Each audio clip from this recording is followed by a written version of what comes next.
तो मैं आप लोगों के लिए कुछ शायरी कहना चाहूँगी। मत हारना तू कभी कोशिश करने से, बड़े से बड़ा पर्वत भी हिल जाएगा। सब्र रख कर मेहनत करता जा, एक दिन इसका भी फल मिल जाएगा। कभी हार मत मानो क्योंकि आप नहीं जानते कि अगली कोशिश कितनी कामयाब हो सकती है। जीतेंगे हम ये खुद से वादा करो, कोशिश हमेशा ज्यादा करो। किस्मत भी रूठे पर हिम्मत ना टूटे, मजबूत इतना अपना इरादा करो। वीडियो पसंद आएगा तो वीडियो को लाइक कीजिएगा। Good morning YouTube family. तो कैसे हैं आप सब? आई होप कि आप लोग सब अच्छे होंगे। तो हम भी अच्छे हैं और अभी सुबह हो चुकी है और आज मेरा क्लास का छुट्टी है क्योंकि क्रिसमस का भी छुट्टी मिला है ना, 24, 25 और 26 यानी कि 3 डेज क्लासेस ऑफ रहेंगी। तो उसमें घर में बहुत ज़्यादा मेहनत करना है। तो मैं अभी आ चुकी हूँ फ्रेश होके। सोचा कि सुबह ही फ्रेश हो जाते हैं बट बहुत टाइम हो गया था, मतलब सुबह से ना पढ़ ही रही थी और मैंने फ्रेश भी नहीं हुआ था, नाश्ता वगैरह भी नहीं किया था। तो 1:30 बजे मैं आई थी नहा के। उसके बाद मेरा 1:30 बजे मतलब बोलो तो लंच के टाइम पे ना मेरा नाश्ता हो रहा था। इतना लेट कैसे हो गया मुझे समझ में भी नहीं आया और मैं अभी नाश्ता कर रही थी यहाँ पे। फिर नाश्ता करके चलेंगे स्टडी के लिए। जैसे कि मैं आप लोगों को बता रही हूँ, अभी बहुत ज़्यादा ही हम लोग के अच्छे लेवल के क्वेश्चन एग्जाम में पूछे जा रहे हैं।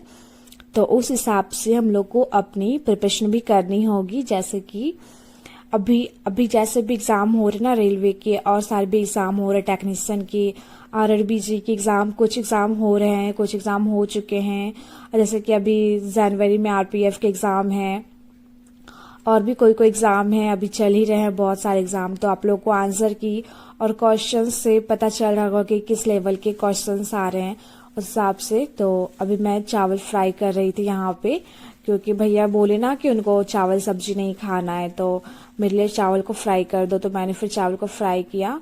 फिर उसके बाद मैं आ गई थी पढ़ने के लिए। आने के बाद मैंने अपना आज का टारगेट चेक किया तो मुझे आज करना था, अभी मेरा चल रहा था एडवांस मैथ में संख्या पद्धति नंबर सिस्टम, जो कि मेरा 6 डेज का था। तो अभी 2 डेज बचे हुए थे। मैंने 2 जनवरी से स्टार्ट किया था और अर्थमेटिक में मुझे मेरा रेशियो प्रोपोर्शन चल रहा था, उसमें 3 डेज देने थे बट मुझसे 3 डेज में कंप्लीट नहीं हुए। तो एक एक्स्ट्रा डे मैं दे रही हूँ प्रैक्टिस के लिए। और स्टैटिक जीके में तो मुझे स्टैटिक का ही पोर्शन अभी करना है क्योंकि ज्योग्राफी का पोर्शन भी वैसे मैं साइड से कर रही हूँ, ज्योग्राफी और स्टैटिक साथ में कर रही हूँ। स्टैटिक, ज्योग्राफी और हिस्ट्री ये तीनों को साथ में लेके चल रही हूँ। बाकी के जो बचे हुए सब्जेक्ट हैं वो इन सब्जेक्ट के कंप्लीट हो जाने के बाद करेंगे। तो स्टैटिक जीके को 12 डेज देने हैं।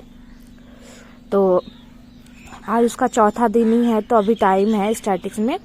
और हिस्ट्री को भी साथ साथ ही मैं टाइम दे रही हूँ, इंस्टेंट हिस्ट्री वगैरह वगैरह। और स्टैटिक जीके में फर्स्ट इंडिया मेरा हो चुका है कंप्लीट। आज डांस भी हो गया था और स्पोर्ट्स जो था ना वो स्पोर्ट्स आज मुझे कवर करने थे। तो स्टैटिक्स में मेरा आज 3rd टॉपिक चल रहा था। 2 टॉपिक कवर हो चुके थे और तीसरा टॉपिक चल रहा था स्पोर्ट्स में आज देखने में मुझे जो स्पोर्ट्स में होगा सारा कुछ कवर करने हैं। स्पोर्ट्स में मतलब खिलाड़ियों की संख्या, खेल में कितने खिलाड़ी होते हैं, कौन से देश का कौन सा राष्ट्रीय खेल है, इस तरह से। और जो भी खेल से रिलेटेड क्वेश्चंस होंगे PYQs वो भी लगाऊंगी।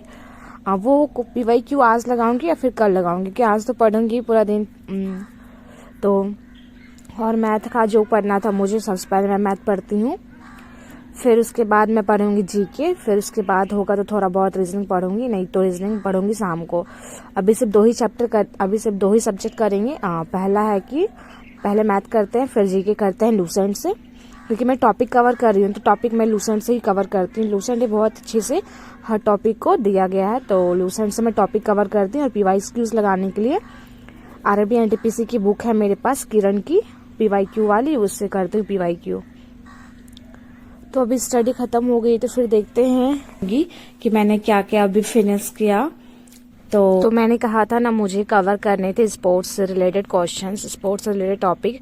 तो मैं वही यहाँ पे टॉपिक कवर कर रही थी स्पोर्ट्स से रिलेटेड। और जब स्पोर्ट्स वाला टॉपिक मेरा कवर हो गया था, मतलब बोलो तो पूरा कवर नहीं किए थे क्योंकि मुझे लग रहा था ना कि एक दिन में कवर नहीं होगा, तो मैंने एक दिन में उसको कवर करना सही नहीं समझा, क्योंकि उसमें ही बहुत सारे उसके मतलब उसमें ही बहुत तरह के क्वेश्चंस आते हैं। तो फिर मैंने स्पोर्ट्स का मतलब टॉपिक किया, फिर उसके बाद मुझे ना स्पोर्ट्स पढ़ने का मन नहीं किया, तो मैंने कुछ लूसेंट का ही मैंने कुछ दूसरा टॉपिक को कवर करना सोचा।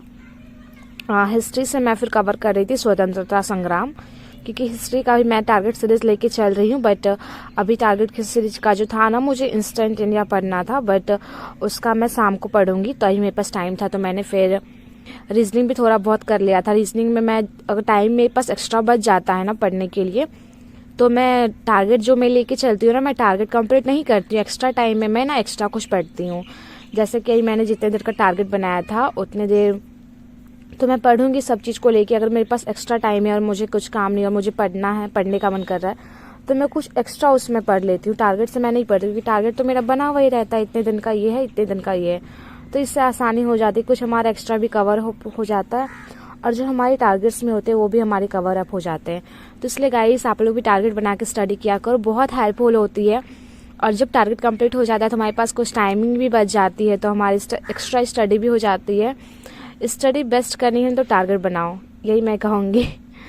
तो अभी फिर शाम का पढ़ाई स्टार्ट हो चुका था, फिर उसके बाद कंटिन्यू में आगे अपनी स्टडी पे। और आप लोग भी गाइस बहुत अच्छे से स्टडी कीजिए, जितना हो सके उतना, क्योंकि हमें स्टडी के अलावा लाइफ में और कुछ भी काम नहीं आने वाला है। हमारा पास्ट, हमारा प्रेजेंट, कुछ भी नहीं। और अभी क्या है ना, वो सोचिए, प्रेजेंट फ्यूचर का क्यों सोचना, फ्यूचर में क्या होगा नहीं होगा। बस अपने प्रेजेंट को ध्यान में रखते हुए, आप कुछ भी कर रहे हो ना, तो अपने प्रेजेंट को ही ध्यान में रखते हुए कीजिए कि हमें हमारा फ्यूचर बेहतर बनाना है, तो उसके लिए हमें अपने प्रेजेंट पे अच्छे से काम करना होगा। तो अभी मैं कर रही थी मैथ का, बोलो तो मैथ का कर रही थी, बट यहाँ पे मैं मॉडल सेट निकाली थी, प्रैक्टिस सेट कर रही थी, मतलब यहाँ पे। तो यहाँ मैथ, रीजनिंग, बहुत सारे क्वेश्चंस आ रहे थे, तो मैं रीजनिंग को स्किप करते हुए मैथ का कर रही थी सारे प्रैक्टिस, क्योंकि मैंने मैथ पढ़ी थी ना दोपहर में, तो उसी के लिए मैंने सोचा कि मुझे PYQs करने चाहिए, ताकि मैं दोबारा भूल ना जाऊँ। एक बार देखो टॉपिक कवर करने के बाद एक बार प्रैक्टिस हो जाती है ना, तो बहुत अच्छा होता है। इसलिए फिर मैं टॉपिक कवर करने के बाद प्रैक्टिस कर रही थी। फिर रीजनिंग के ही मैं बहुत सारे क्वेश्चंस कर रही थी, जैसे कि मैंने कहा ना, मैं स्किप कर रही हूँ रीजनिंग को। मैंने शुरू में स्किप किया, बट जब मैंने मैथ का PYQs कर लिए थे, उसके बाद मेरे पास टाइम था, तो कल जो मैंने टॉपिक कवर किया था ना रीजनिंग में, उसी का मैंने PYQs भी किया था। अगर ऐसा बहुत कोई होते हैं जैसे कि कहते हैं मैं शुरुआत कैसे करूं, मुझसे शुरुआत ही नहीं हो पा रहे। देखो, जब तक हम किसी काम का शुरुआत नहीं करते ना, तब तक वो काम हमें नामुमकिन ही लगता है। इसलिए पहले आप उस काम का शुरुआत करो। तो उसके बाद मैं GS के बाद आ गई थी GK के कुछ टॉपिक्स मैंने मार्क किए थे कि मुझे क्या क्या पढ़ने हैं, मतलब रिवीजन। वैसे तो मैं सारा कुछ ये सब पढ़ चुकी हूँ, बट मैं रिवीजन करते रहती हूँ टाइम टू टाइम, आप लोग को भी पता है ये बातें। तो बस वही है कि देखो, मैथ और रीजनिंग हमारे कितने ही सब्जेक्ट हैं, हमारे NTPC में ओनली 3 ही सब्जेक्ट है, ठीक है, मैथ, रीजनिंग और GK। और मैथ और रीजनिंग की बात करें तो उसे हम क्या बोले, याद तो नहीं कर सकते ना, उसमें रिवीजन कैसे, मतलब उसमें सबसे ज्यादा इम्पोर्टेंट है कि हम प्रैक्टिस करते रहें। मोर देन प्रैक्टिस और मोर देन रिजल्ट। तो जितना आप प्रैक्टिस करोगे ना, उतना अच्छा आपके रिजल्ट होंगे, उतना अच्छा आपके नंबर्स आएंगे। तो आप सबसे अच्छा है कि आप प्रैक्टिस करते रहो मैथ और रीजनिंग में। टॉपिक कंप्लीट हो जाने के बाद उस टॉपिक के क्वेश्चंस लगाओ, रिवीजन करो। फिर मैं आ गई थी, उसके बाद रात का थोड़ा बहुत रोटी बनाना था मेरे लिए और सिस्टर के लिए, उसी के लिए, क्योंकि भैया ने खाना खा लिया था, तो मेरे और सिस्टर के लिए सिर्फ बनाना था रोटी। तो मैंने सोचा कि हम ही बना लेते हैं, 5 से 6 रोटियां तो बनानी ही है। तो मैं वही कहूंगी कि मैथ और रीजनिंग में आप जितना हो सके उतना प्रैक्टिस कीजिए अपना वक्त देके। और GK की बात करें तो GK GS में, GK GS के जितना भी टॉपिक आ जाता है, आपका स्टैटिक्स, साइंस के अंदर केमिस्ट्री, फिजिक्स, बायो, आपके जितने भी टॉपिक्स आ जाते हैं ना, सारे टॉपिक्स को आप रिवीजन करते ही टॉपिक्स कंप्लीट कीजिए। उसके ऑब्जेक्ट मैं अगर बातें करती रहूँ ना, तो मेरी बातें खत्म नहीं होंगी, फिर मेरे वीडियोस खत्म हो जाते हैं, इसलिए बातें यहीं स्टॉप करते हुए। और अभी मैं डिनर कर रही थी, तो अब डिनर करने के बाद फिर ब्लॉग को एंड करूंगी। तो वीडियो पसंद आए हो तो एक लाइक जरूर कीजिएगा। अगर चैनल पे नए हैं तो चैनल को सब्सक्राइब कीजिएगा। और आप लोग को भी अगर टारगेट बनाने हैं मेरे जैसे, तो मैंने टारगेट सीरीज के 2-3 वीडियो अपलोड कर चुके हैं, तो आप लोग वहां से देख के टारगेट बना सकते हैं। Thank you for watching.